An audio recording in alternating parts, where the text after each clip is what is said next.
Underbust corsets are so easy to make. In this tutorial, we're going to be seeing how I drafted and made this beautiful underbust corset that you're seeing on your screen. It can be worn on top of a gown, a shirt, or whatsoever you want to use to style it. It usually looks very beautiful and adds class to your dress.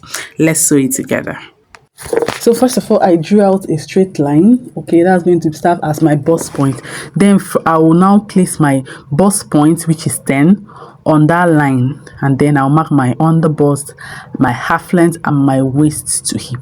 I hope you got that. You draw a straight line, and then that line will serve as your bust point, and then you place your bust point. If your bust point is 9, place it there, and then from that bust point, you now measure your underbust, your half length, and then your waist to hip.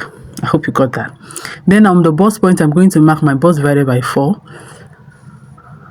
Then I'm going to mark it there. I'm just trying to label it so that you know what I'm doing. Then on my half length, I'm going to mark my half length, my waist divided by 4. On the underbust divided by 4. You get that? Underbust circumference divided by 4. And on the hip line, we'll now mark my hip divided by 4. Okay? Now that we've gotten that on the way, we're now going to mark your nipple to nipple measurements. Okay, whatsoever is your nipple to nipple measurement, divide it by 2 and mark. For me it's 8, so I divided by 2 to give me 4. I marked it on all the horizontal lines and use this to form a straight line from the underbust. Now from the center front, I'm going to go up 1 inch from the underbust. At the center front, I'll go up 1 inch from the underbust and connect it to that my straight line, that my nipple to nipple measurement straight line. You get? Then I'm going to use the curved ruler to form that curve. This is the style I want to sew. Okay, so go ahead to form your underbust curve however you want. Then from the side, I'll also go up by 1 inch and use the curved ruler to connect it to the underbust also. You see what I'm doing? Just do exactly that. Then at the half length, I'll come in by ½ inch to give me that snatched waist effect. Also, you are to come in from that point that you came up by 1 inch at your underbust. You're supposed to come in by ½ inch also and connect it to the ½ inch you came in by at the half length. I didn't remember to do it here, but I did it later. Okay, so this point that is pointing now, you should also come in by ½ inch and connect it to your half length. You get? Now for the side, I came down from the half length, I came down by 2 inches, but for the center front, I came down by 6 inches. You get that? And then I connected it to the ½ inch I came in by at the half length. And then when coming in, I connected it all the way to the hip line. If you notice, there is a 0.25 inches away from the initial line. I hope you noticed that. Okay, so at this point you can now go ahead, and I'm now going to go ahead and cut it out, but I'm just trying to show you how I will style it. This is just I'm just trying to picture my style lines. Okay, and for those that are seeing us for the first time, this is Perfect Glamour Fashion Academy. Do well to like our video, and if you're really seeing us for the first time, then consider clicking the subscribe button so that you can become a member of the family and you'll be the first to be notified immediately we post a video. So click on subscribe and then click on the post notification button. And to my OGs, you are always welcome. This is your family. Do well to ask questions if you have any, and I'll be in the comment section to answer you. Okay, let's continue with the class. So for the back piece, I just placed the front piece on another paper and I'm trying to trace out what I have, but instead of the curve, the U curve that we had for the upper part of the underbust, I'm just going to mark a straight line, and then I'll trace out what is left. I'll trace out the side and indicate where the side stopped. You see that now? So I've indicated where the side stopped. I'm also going to mark the half length, okay, because I'm going to be ruling a straight line across the half length, and I'm also going to be closing up the hemline with a straight line also. Then from the center back now, okay, I'm going to come down by 1 inch and use a curved ruler to connect it to the side. Okay, and then I'm going to use a curved ruler to just form a curve around the hemline of the back. You see that now? And then for the what is it called, at the placket, I'm going to take out 1.5 inch at the upper part and then ½ inch at the bottom part. You get that? So I'm taking out 1.5 inch at the underbust line, and then at the the down part, I'm going to take out ½ inch. So just to give it that V effect when I'm done snatching her. Okay, So this is what we have, and then this is the back pattern. We're done with it. Are you seeing how simple and easy this is? Very easy, it's very simple. Okay, all right, so I'm just going to cut this out, and then we'll go over to the sewing table. That's the part I love so much. Okay. And while we are cutting out this out, I just want to remind you that we have a WhatsApp community for fashion designers. So it's just a place where we share ideas, give fashion business tips, and styling and sewing ideas. We just share with each other, and it's an awesome place. So if you want to be part of that community, it's free to join. Just comment community, fashion community, and you'll be added to the group. Now I'm done cutting out and placing my hairstay. I just cut out 2 pieces of the main fabric for the front and for the back. You get that? So for the back will be 4 because you already have 2 parts of the back, and then 2 pieces of the front, just following the pattern. But I gave half-inch sewing allowance. You know that the center front is on fold, so the rest of the piece is half-inch all the way around. And for one of the pieces of the front, I placed hairstay twice. Okay, so it will be thicker for boning, for placing the boning. And then for the back, I just cut out half-inch with half-inch sewing allowance round the back. Okay, so for the front, now this I'm going to be adding creating my boning lines. I'm going to be using this our obonge.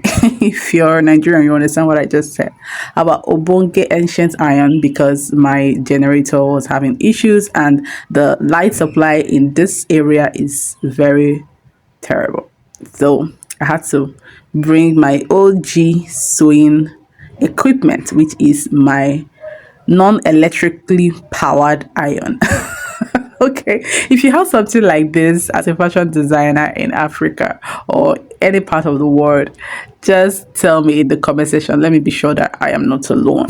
Meanwhile, I hope I didn't forget to tell you that we have an ongoing cupped corset masterclass. I mean, structured cupped corset masterclass. This cupped corset goes for every size.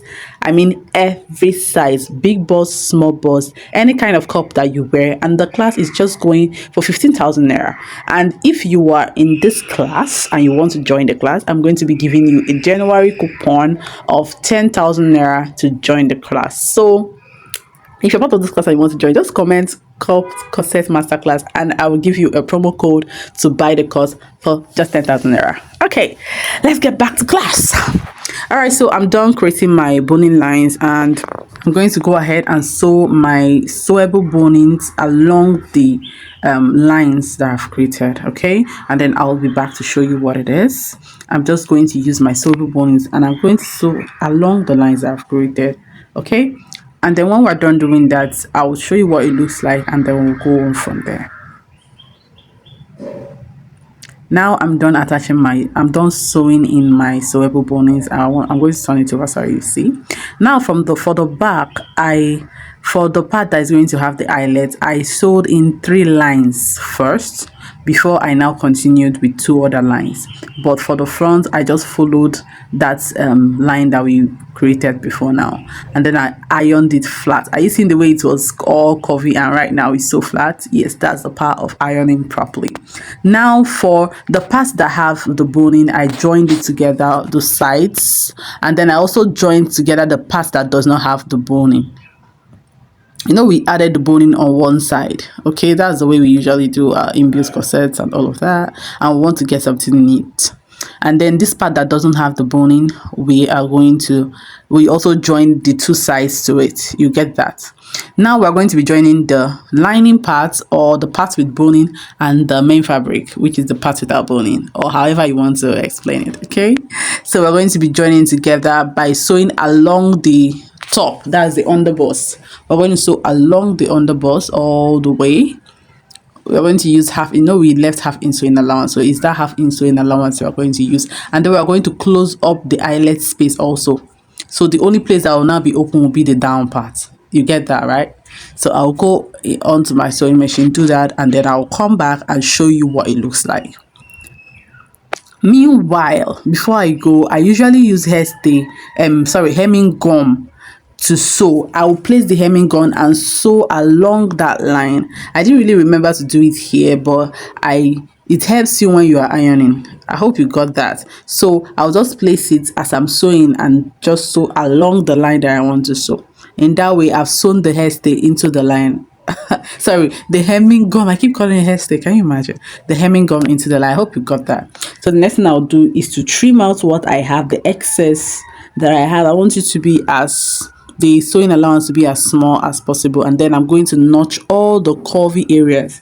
Once you sew and you have a curvy line, make sure you notch it properly before ironing. It's going to make sure that it's going to help you get a relaxed feel after ironing. Okay, that's one of the tips for neat finishing. You get that?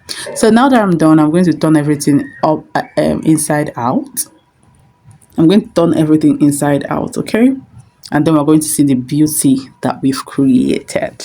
So now this is what we have, and we're going to iron this dry. See the way it looks now after ironing? Yes, that's what you want to achieve.